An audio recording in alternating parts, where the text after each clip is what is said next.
గణేశాయ నమః. శ్రీ గురుభ్యో నమః. శ్రీమాత్రే నమః. శ్రీ సద్గురు శ్లోకం. నిత్యానందం పరమసుఖదం కేవలం జ్ఞానమూర్తిం విశ్వాతీతం గగన సదృశం తత్వమస్యాదిలక్ష్యం ఏకం నిత్యం విమలమచలం సర్వదీ సాక్షిభూతం భావాతీతం త్రిగుణరహితం సద్గురుం తం నమామి. నిత్యము ఆనందంతో ఉండేవాడు, నిరతిశయమగు సుఖములు నిచ్చువాడు, కేవలుడు, జ్ఞానమూర్తి, విశ్వమునకు అతీతమైన వాడు,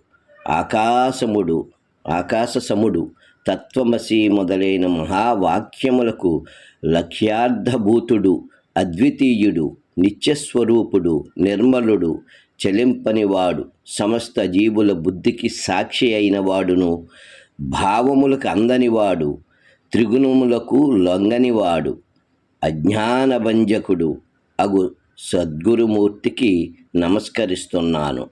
శ్రీ గురుభ్యో నమః.